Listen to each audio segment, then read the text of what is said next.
comes out. The name of the film is Kickback, and I'm trying to see with the French Embassy if it is possible to do an avant-premiere also in St. Lucia when it comes out.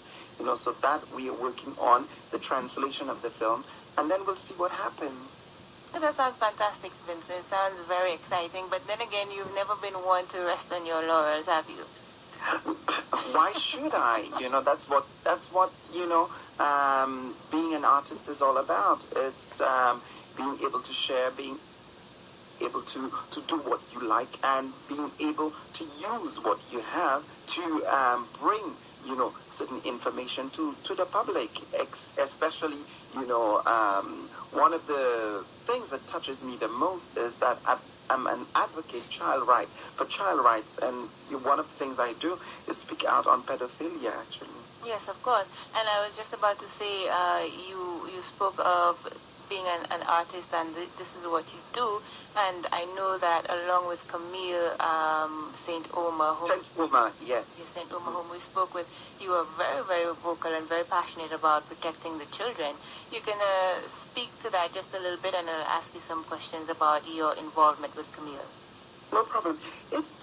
I think it's kind of automatic for me because I myself had experienced that very exact trauma when I was growing up, something that all St. Lucians know about, so I don't have to talk about it. So for me, it was quite automatic to just take this, cause as the one that I wanted to talk about, because, talking about things happening to women or men, or different causes, it didn't touch me half as much as giving a voice to children who did not ask to be abused, and they are being abused. And we have seen in St. Lucia how sexual abuse on children has skyrocketed, and 2014 we have seen an increase in the percentage of children who have been abused. But these children are afraid because we live in a culture of fear. These children do not realize that they have been raped, and they do not know what are their rights as kids or what the law could do to protect them. So I think, this is where, I place my access, which is, to help, these kids, especially in St. Lucia, actually. Yes, Vincent, and one might say that you being so far away and being gone most of the time, that maybe it's not something that you have a lot of power to control. Would you agree with that or no? Why should I? Why? Because I live in France. I do not keep in touch with what's going on in St. Lucia. I think we are very lucky to have the social network, to have internet. So St. Lucia is no longer the world, and St. Lucia has to align themselves as to what's going on with the international laws on pedophilia. St. Lucia is no longer, in its corner. St. Lucia has to join up and follow, and even, follow what's going on with the international law on pedophilia and human rights, for kids in the world, actually. So for me, I follow what's going on in St. Lucia. I know what's going on in St. Lucia. I have a life in France. I cannot free myself to be in St. Lucia whenever I need to, but I follow what's going on because I love my country. Vincent, why exactly do you think some people would try to prevent such a petition from becoming something that every average St. Lucian can access easily? Well, I do not think I have to word it properly so I don't seem like people seem to think I am bitter. I am not bitter. I just know what it is like and the repercussions, And I think what the problem is, we should sensitize St. Lucians, and we should sensitize most of all the government personnel, so they can do the work, But when I see certain people are trying to withhold information as to what's going on and what should be happening and what has happened, I think, this really, I think is irritating, and it does not help. It only proves that these persons trying to suppress this information and prevent St. Lucians from knowing what's going on, they condone pedophilia, and I cannot deal with that. That is completely intolerable. Because when I read about a certain young man who has had, the problem with the rape of a young lady a young girl from the age of 8 to 11, and he has admitted and he has taken a plea for the sexual offenders list. I think it's normal St. Lucian should be informed. I think it's normal the local media, speak about it. If somebody had died, if somebody had shot someone, if something had happened, they would talk about it. So I think it is normal to bring in the forefront whatever is happening to the kids. These kids cannot speak out on their own. And, it's a real problem in St. Lucia.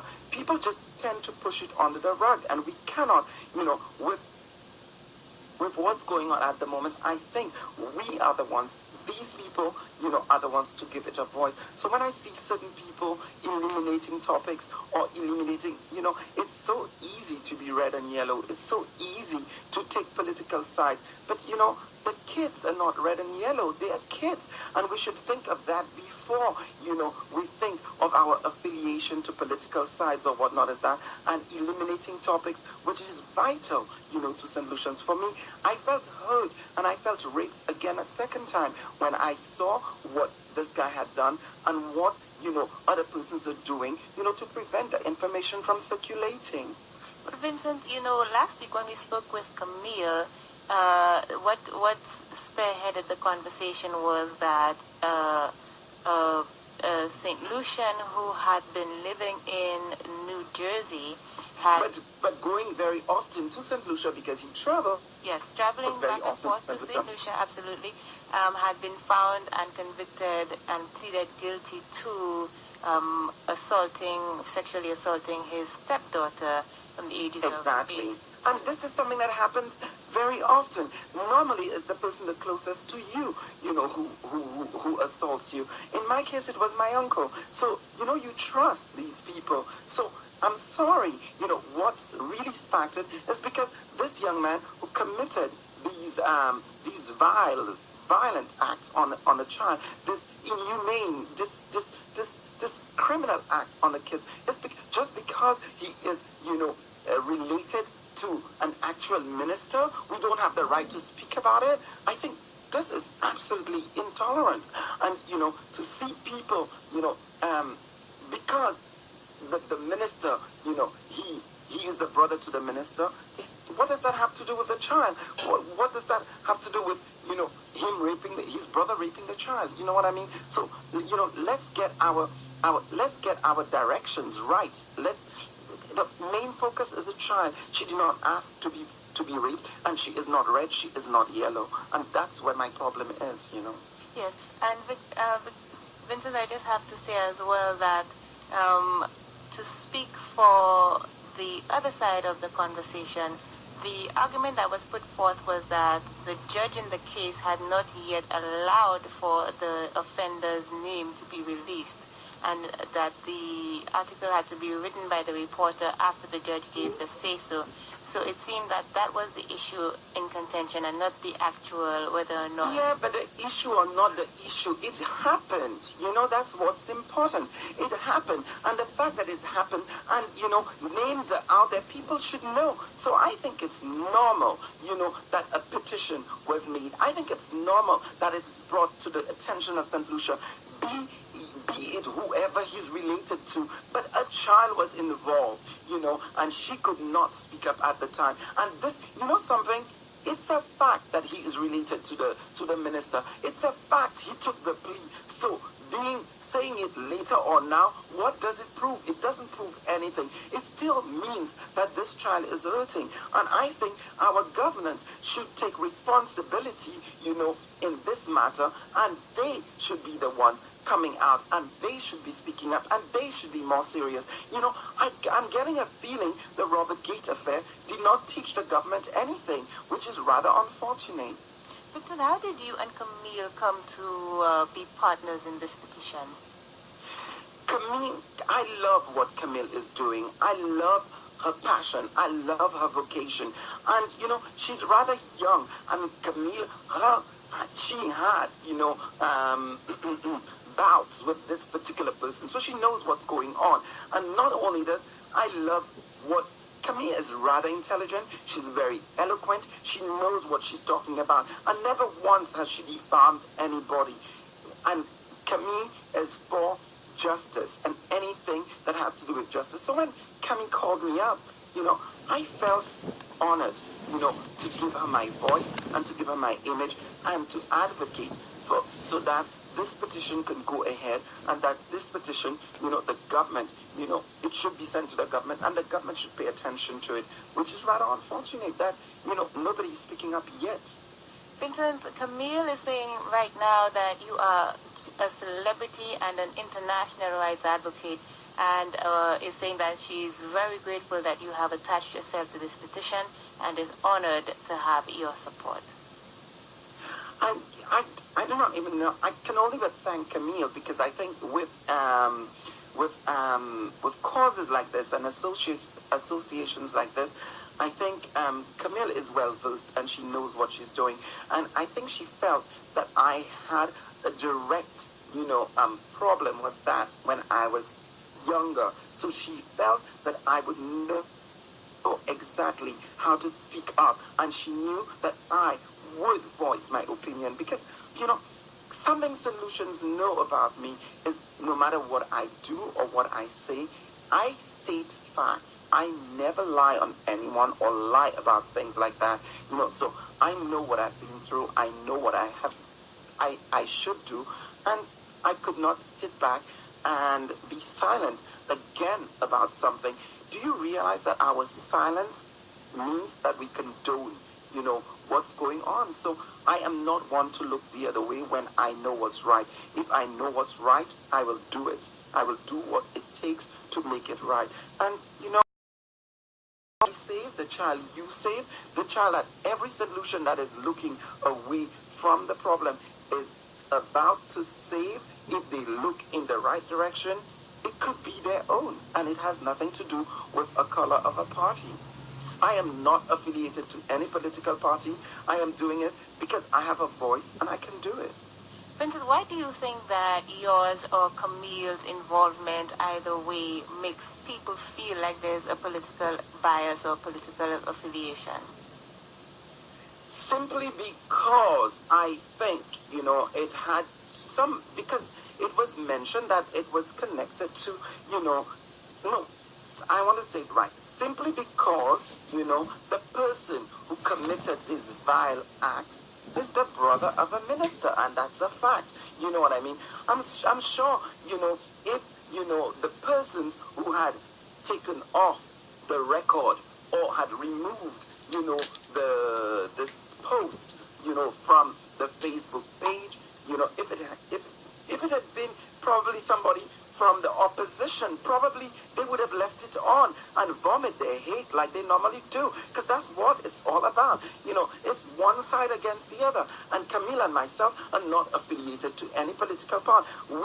Our main concern is the children and the hurt, and to get these kids to speak out and to get the petition to go through. It has nothing to do with political. It has nothing political. They made it political. If they had not taken it off from the page, probably it would have just gone through naturally. But taking it off from the page, obviously, people wanted to find out why. And I am like everybody else. Why was it taken off the page? Why don't solutions have the right to be informed?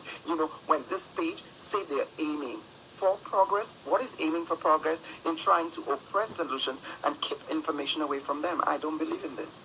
Vincent, how have you and Camille, being so far away, thousands and thousands of miles from each other, been able to work in tandem for this petition to get off the ground?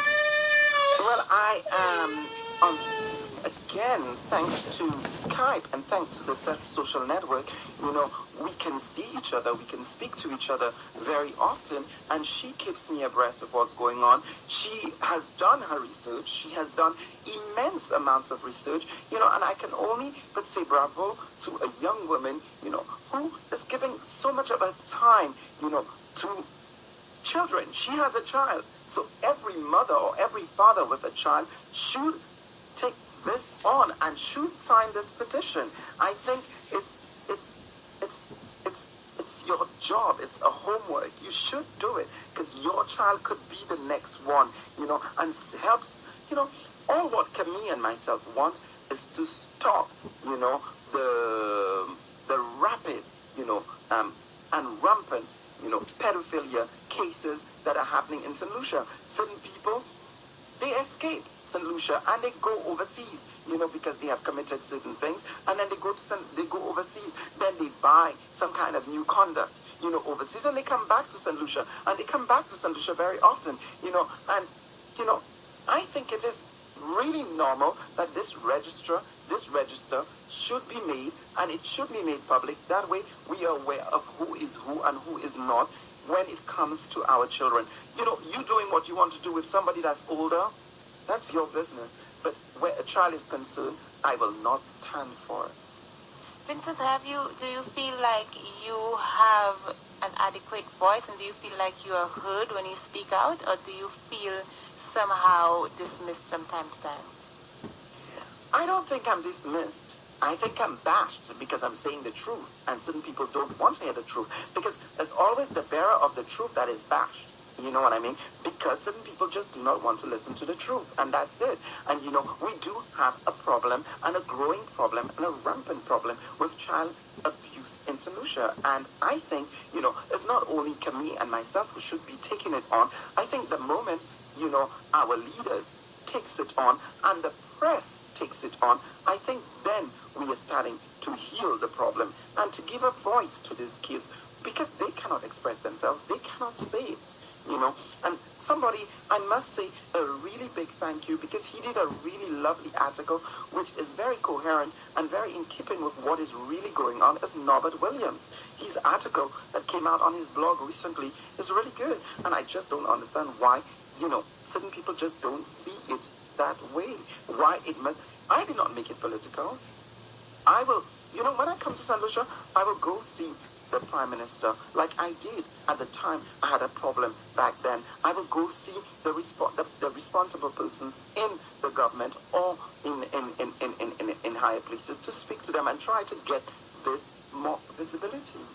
Well, Vincent, we spoke to various people associated with this petition and as well with child rights advocacy, and the argument did come up that the sex offender in the article that we were talking about just now, he as well has rights, and that the rights of this sex offender should not be trampled on simply because... Well, he should have thought of the rights of the child before he raped her. Please, why should a sex offender be always the one? Of course he has rights. Then he gets a lawyer. That's what his lawyer is for. But the child has rights. And in the first place, he would not need these, he would not have his name or his rights, trampled on if he had respected the rights of the child. I'm sorry, I cannot afford to be sympathetic with a child offender. So anyone sympathetic with a child offender, for me, this person condones pedophilia. I am not, I live in Europe, and I know what are the rights on pedophilia, and anyone condoning pedophilia for me is just as much if that person had attacked the child themselves, so I am sorry. That's the way it is. Vincent, you live in France, and Europe has stringent laws about attacks on the vulnerable. So does the US, where Camille lives. Why do you think St. Lucia is so slow in coming? St. Lucia is very slow in coming in a lot of things. I think a lot of the people traveling, out of St. Lucia, they go out of St. Lucia, and instead of bringing the good that they have learned to St. Lucia, they bring the bad. And that is one of the basic problems that I see, and that I am realizing at the moment, because the persons who are able to travel, who are they? They are the powers that be. They see what's going on, but they are supposed to bring in. We have to align ourselves with what's going on internationally. We are now speaking global. St. Lucia is part of the global transition, so St. Lucia has to get in line. Well, and the same laws will apply to them. You know what I mean? The same laws will apply. And now, this young man who has had this problem with this child. He's American, I think. So if he's American, he's going to be judged according to American law and not St. Lucian's law. And in St. Lucia, there is continual debate over same-sex unions, and in the U.S. right now, the Supreme Court is deciding whether to make same-sex marriage legal throughout the U.S. What do you think will happen in St. Lucia if that were to go on in the U.S.? St. Lucia is such a copycat and copies everything they see from the states, So finally, with the states aligning, all of the states, and I think out of the 52 states, that is, we still have about, 15 or 20 states that have not signed, and it's happening. So it will get to St. Lucia too, and the sooner the better for them. You can get married in Martinique, you can get married in Guadeloupe, and you can get married in certain places in the Caribbean, so St. Lucia has to follow. So, certain people, not because you're afraid of something, that means that you have to reject it.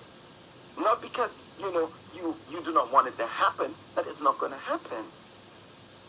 Vincent, what would you say to individuals right now who are listening, who know that in theory the petition is a good thing, and in theory it would be lovely, but still have certain fears, certain issues because they're afraid that something might happen to them or that people might know their business, like they say here in St. Lucia? What words would you have for them? Your silence is consent. That means being silent means that you're consenting to what's happening to the kids. And, if we want a well-balanced St. Lucia, we should think first about the welfare of our kids. And you know what? If any one of these persons, if that happened to their kids, how would they feel? So, we are responsible as well for the kids of others. So for me, I will just say, I think it's a bit weak, to just look the other way and just pretend that it's not happening, because it is happening. Every one of us in St. Lucia know of somebody who has had a problem with, or a friend who has a problem because he knows that some child has been raped or some child has been, I've lived it. I know what I'm talking about. It's not just, it's not a hearsay. I went through it myself. So who's best to talk about something that they have experienced in their heart, And we just spoke, just before you, Vincent, we spoke with Jerry George, who is currently the regional director of Zandoli International Foundation, and he said some very poignant things, saying that one of the things he mentioned is that St. Lucian boys, and in the Caribbean as well, find it hard to come forward and speak about these issues.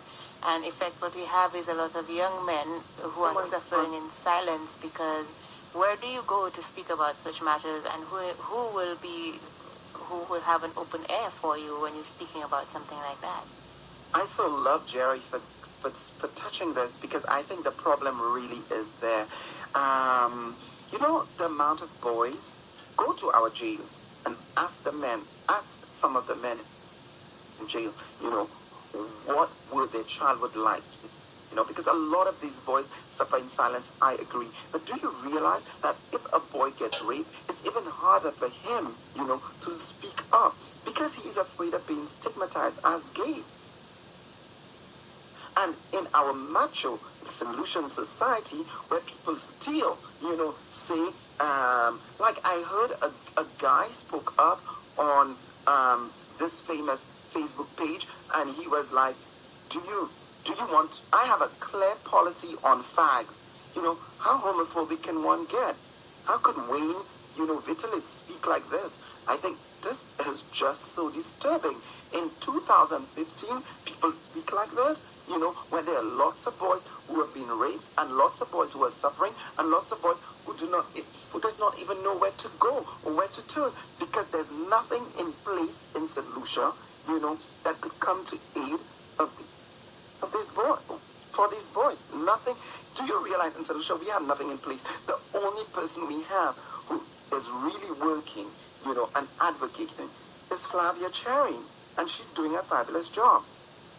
And Flavia herself, Vincent, I spoke with her on Sunday, is calling for the strong voices, the prolific leaders in St. Lucia right now to add their voices to this cause, because St. Lucians, in her words, St. Lucians get tired of hearing the same thing from the same person over and over. And to continue this, to give it life, to keep it vibrant, that it needs new voices.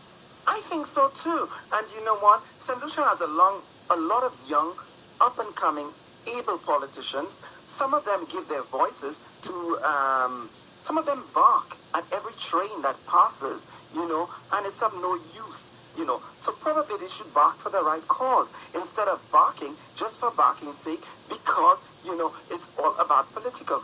At one time, at one moment, you must forget and be less self-centered and think about the others. And for the moment, I'm not asking them to think about the other men or women or other politics or their friends, because that's what it's all about. In St. Lucia, we have something called a buddy-buddy system. Everybody's protecting everybody, and all of these men are protecting each other because they know it's a fraternity, it's a lodge, and they all do it, but none of them speak about it. And if one of them gets caught, the other one would choke it or push it under the rug. When we have politicians who are able to speak up, and they should use their voices, because in St. Lucia, our local celebrities in St. Lucia, they are politicians. So I joined Camille, and I joined Jerry, and I joined Flavia, and I asked these politicians to come up. I asked Alan Chastney to speak about it. I asked Kenny Anthony to speak about it. I asked, Alva Baptist is, a perfect opportunity, to speak about something that is really gangraining, the core of our being, and it's preventing the very progress that certain people say they're aiming for. I just don't get it. Vincent, when you speak about child advocacy, child rights, the rights of children, and you get the kind of backlash that you have been, do you feel at all taken aback, or does it spur you on to? Not at all. Actually, you must know, I have been bashed from the time I was a child, so I grew up being bashed, and now I'm a public figure, and as a public figure, you won't be liked by anyone. You won't be liked by everyone. You cannot expect to be liked by everyone either. You know what I mean? So you have your detractors, and you have your likers, and you have, but I am not there, and I am not me, just because I want to be liked. I don't care who likes, and I don't care who don't like. I will do what I think is right. I will advocate for what I think is honest. I will advocate for what I think is just, and that's what's most important. So, people with their homophobic remarks like Wayne Vitalis, I don't care. People who are saying that do I look like somebody that needs mental health? You know what I mean? No, I am a celebrity, yes. And what celebrity has not had backlashes? So for me, it is part of, the job. It is part of what, it is my life. It is a part of my life. So I have to get used to it. And not only do I have to get used to it, if I see something is unjust, if I see something is not right, I will speak out, and I will voice I will scream my biggest voice. I don't care what people say. Really, I don't, they can say what they want, It does not deter me, and it does not prevent me from getting to where I want to go. And nobody pays my rent, actually, so I've become my own person, and I've done it on my own. I've had the help of no one. So I have no one to thank. So if I decide now I want to speak up, and I've always been somebody who's been very, very vocal, anything that I feel that I am touched by or I feel is not right, I will speak up on it. I hate injustices, and I've suffered too much injustices in my life. And now, with my visibility and my voice, I will put it where I feel it's right, for St. Lucian creatives that I think are not getting, the better end of the stick, for our children, which I feel deserves a better tomorrow. I think already, our teachers should be speaking to kids in school. I think we should start, some kind of psychological group to help kids in school, to encourage them to speak up. I think we should have teachers having special group sections or have meetings with some of the kids, because you can see when a child has a problem. The child is timid, the child do not like to be touched. There's a lot of signs, and we just seem to ignore the signs. And these kids, they live and suffer in silence, and it's not possible. Vincent, we got a call after Camille's show last week, and one young lady said that her only issue is that to link the sex offender to the minister, it seemed unnecessary because the minister, had nothing to do with the offense itself. The minister had nothing to do with the offense, but unfortunately the minister, he is the brother. That's a fact. So you know what I mean? Yeah, and that's how the press uses the angles. All of that is communication angles. It has nothing to do with the minister, but the fact still remains. It's the minister's brother, and you know what? The minister, here is a very good opportunity for him when this case is finished, that he can speak up as to what's going on, because it has touched it is very close to home. It has hit home.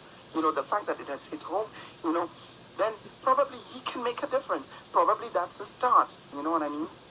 Probably that's a start. So I don't see it as something negative, speaking about it, because in France, when anything happens, there was a minister and her brother had a problem with drugs, and he said the minister's brother. So the press will always use an angle, and unfortunately for this guy unfortunately for the minister, he happened to have a brother that's a sex offender, and nobody is saying that the government, not the government, what am I saying? Nobody is saying that the minister is to blame. The minister didn't do anything, but the minister just happened to have a brother, who has a problem. So I think it should be addressed. So why should that stop the minister from doing his work? Why should that hinder the minister's good performance? If he's good, he's good. But if the minister is related to, unfortunately, you leave everything by proxy. That's how it is. Vincent, how will you lend your voice to the petition and in matters concerning child sex offenders in months and years to come with Zandoli? I would like to go to the States to meet Camille in person, and for us to see exactly what we can do.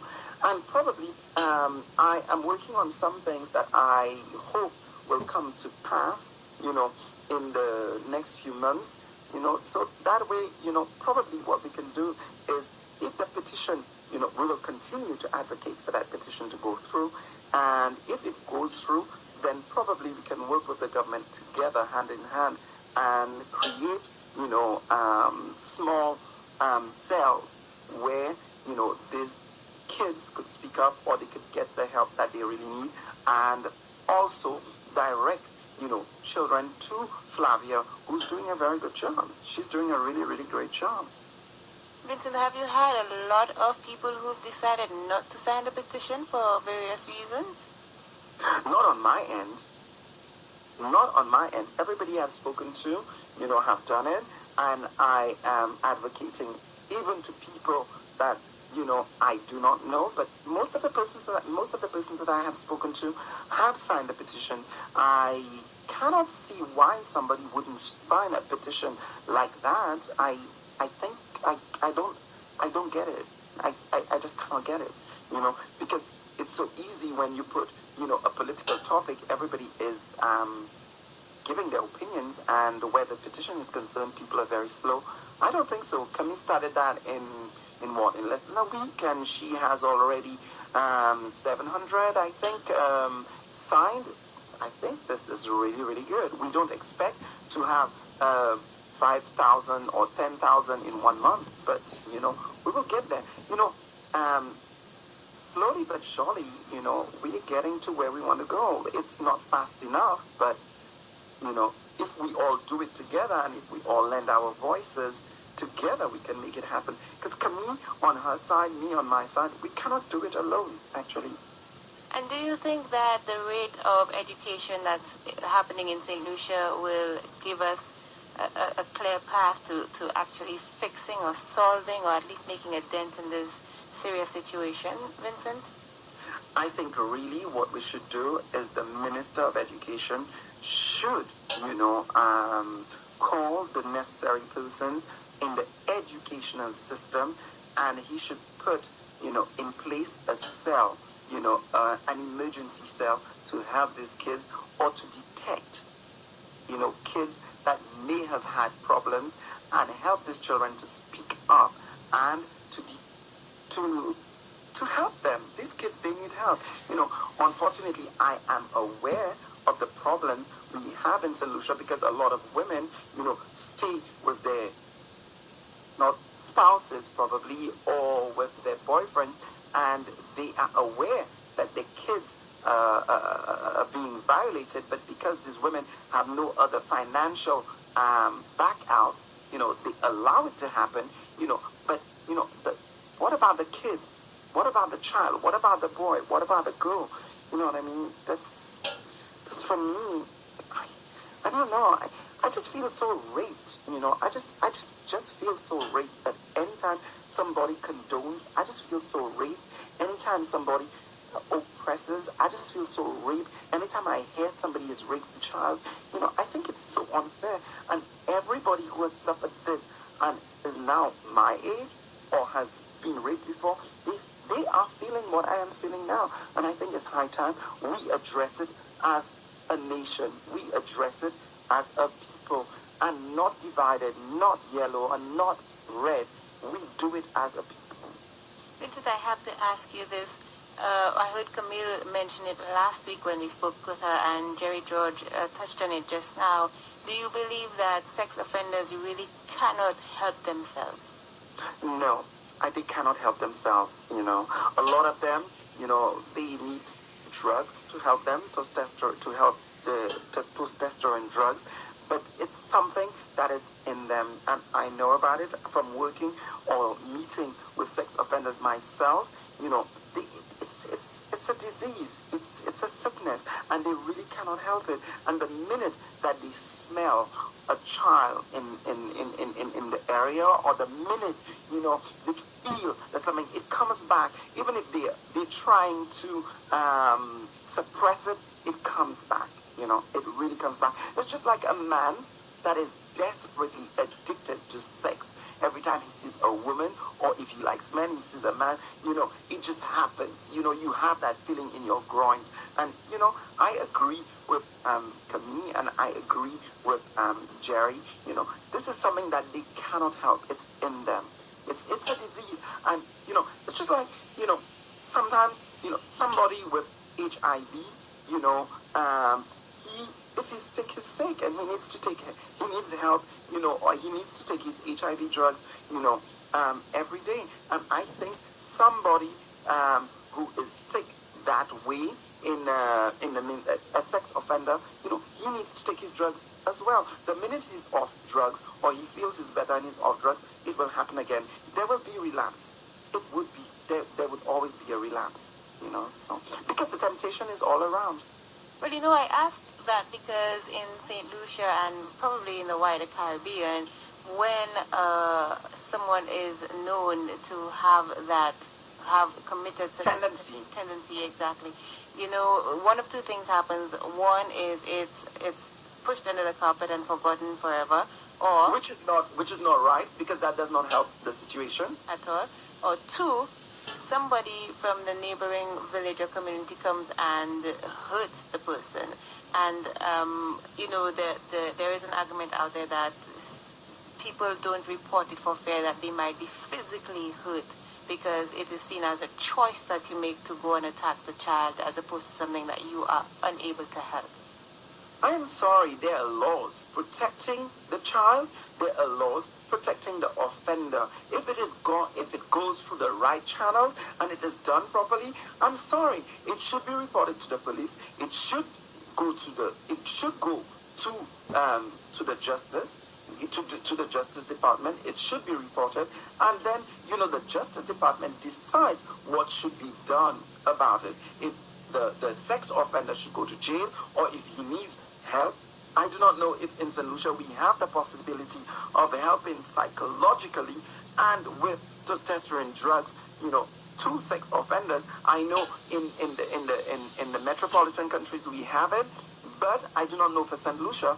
But I do feel that it's not for the public to take it upon their own to hurt the sex offender. He cannot help it. He's sick. Well, the crisis center in St. Lucia. But it does not mean that you cannot speak about it. I'm sorry. Certain people just feel that you should not talk about it. I think one of the reasons, one of the best ways to prevent the offender, especially in St. Lucia, from reacting is that the public know that he's a sex offender. I think it's normal. That's why I am very, very adamant about, getting that petition, on the way. And in St. Lucia, the crisis center does offer referral programs and counseling for sex offenders. However, the sex offender has to choose to get the counseling. It's not mandated by any facet of the government at all. And here's where, again, a law should be put into place. Whereas if the person is, if the law knows of the person, the law should mandate. There should be a law, a mandatory law that says that this person should get help, and this person should have, how to say, he should be followed, very closely by a psychologist, a psychiatrist. He should. The law, it's because the law in St. Lucia is not doing its job. It all boils down to the law. The law is crooked. The law should be amended. The law should be, we should look into it. We should look into the law. Already, we have a problem with, how would you say that? The statutory limits on rape and on, child abuse. I think we should not have a statutory limit on it. Or, if we have a statutory limit, we should have a statutory limit of about maybe 20 years. You can still seek, justice 20 years onward. So the law needs to be amended. The law needs to come into place. The law needs to happen. So just before we wrap up with you, let us know, apart from your new movie that's coming out on February 25th called Kickback, you have a new television series and you're doing some work on the Ivory Coast. Just recap for us exactly what's coming up for Vincent McDoom. What can we look forward to from you? What I am planning, I'm planning a surprise for St. Lucia because St. Lucia is my country. I love St. Lucia. I love what we are doing creatively, and I think now we have a branch in the ministry called the Creative Ministry. And what I think is that we should learn, or we should teach the creatives in St. Lucia to become more independent, and teach them that their creativity could make money, and I hate the ideas that certain people come together, organize, events, and the organizers profit from the events. They get the visibility. The organizers get, whatever monies are put in place, and the creatives are not doing it.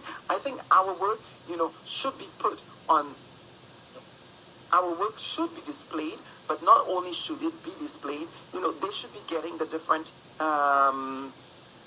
benefits from their work, because I think, their work should not be seen as just a show. I think it's a business, and we should make a business out of, this creativity that we have in St. Lucia, with models, with designers, with jewelry designers, with singers. I think it's high time that we start paying creators for their work and show them how to do it. And that's what I would like to do. I would like very much, to see St. Lucia, designers from St. Lucia internationally doing well. I'd like to see models from St. Lucia doing very well internationally. I started it with haute couture in 2013. I would have loved to continue it. Unfortunately, that did not happen. So what I'm doing is that I'm planning something on my own, and I'm trying to see how best I can help St. Lucian creatives make a business out of their creativity and not just, a show. Vincent, So that's my plans for St. Lucia. Vincent, and where does your fashion creativity come from? My grandmother, because she was a dressmaker in St. Lucia, and then I remembered once she brought me to see this woman, and when she brought me to see this woman, I walked into her atelier, and I loved what I saw, and I knew that I wanted to create as well, so I started working, doing things for my sister and my aunts, and one thing led to another. I left St. Lucia because I won a scholarship. I came to France, and then I worked with designers like Marc Jacobs. I worked with Paco Rabanne. I worked, at the house of Guy Laroche. I worked with these different people, and the television came, and the television gave me the possibility of having as well my own TV show where I can speak about fashion. I did that for 3 years, and then I moved on. I've done other things, but my heart still remains with fashion, and one of the things that I would like to do is to help St. Lucian make a business out of the industry and just not let it be, some form. It's just not entertainment.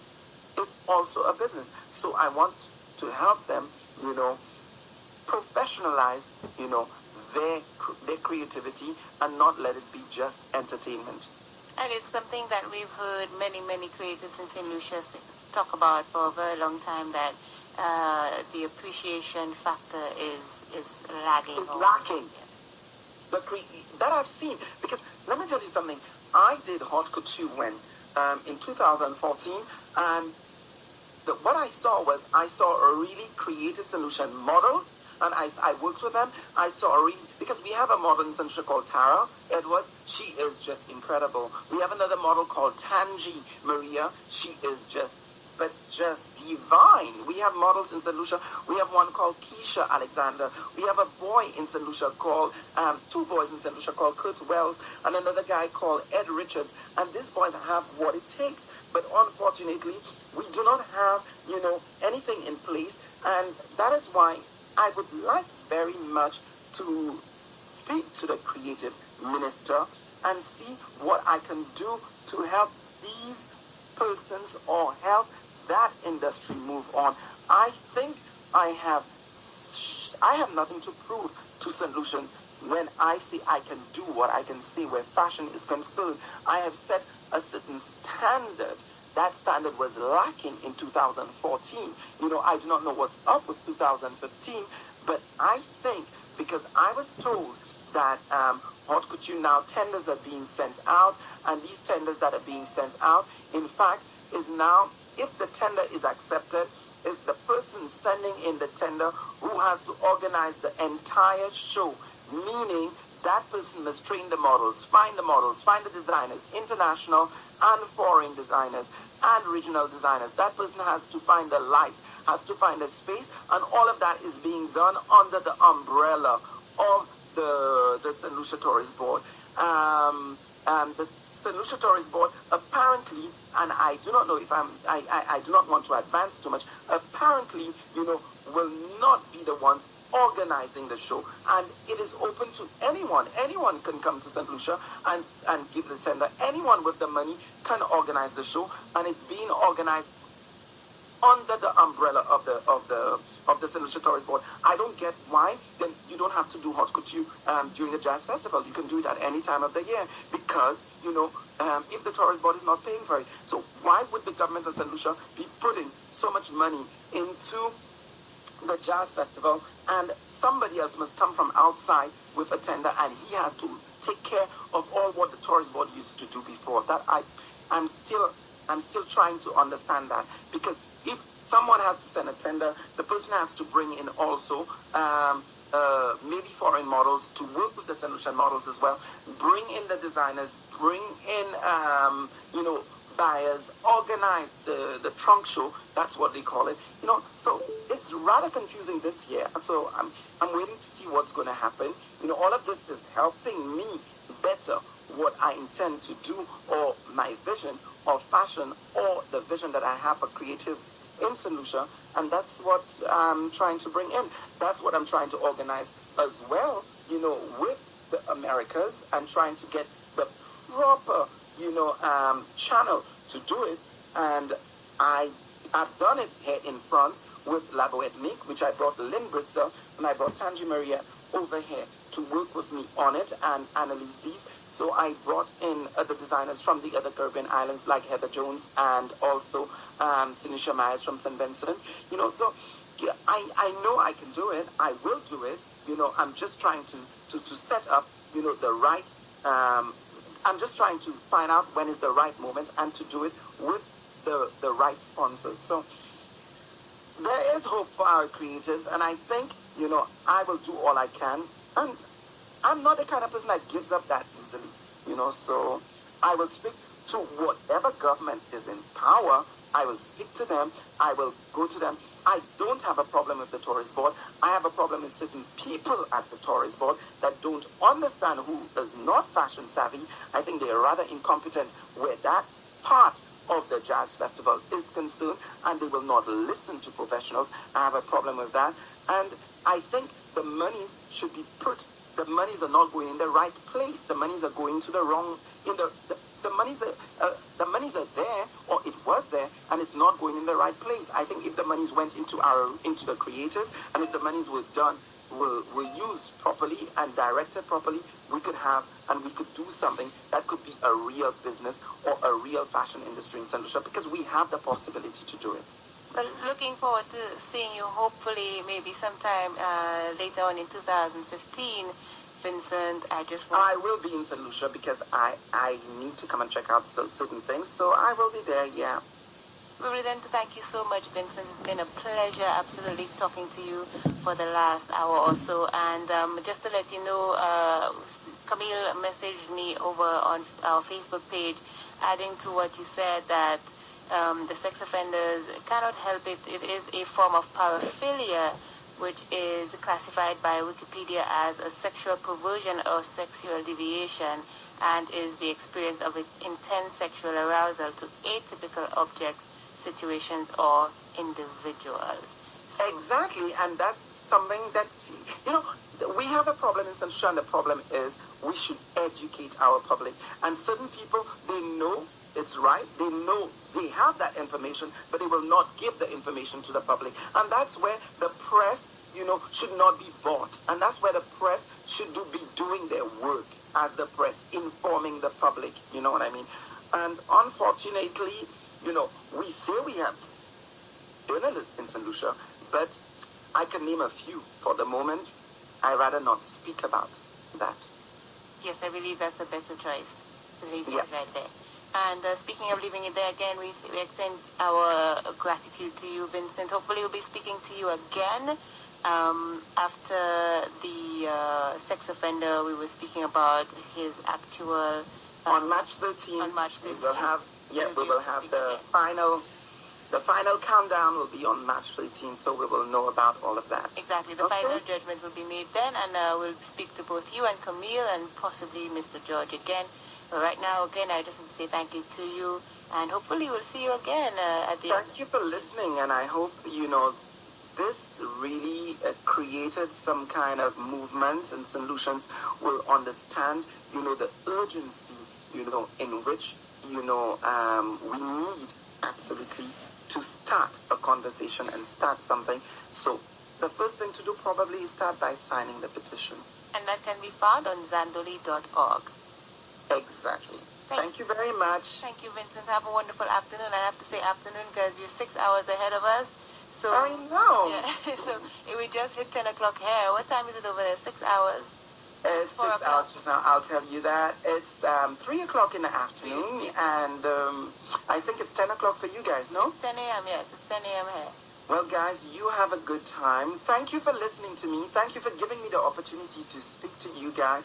And thank you for being so honest and bold. Thank you, Vincent. We'll speak again very soon. Good afternoon. Thank you very much. Good afternoon. Bye-bye. Bye-bye.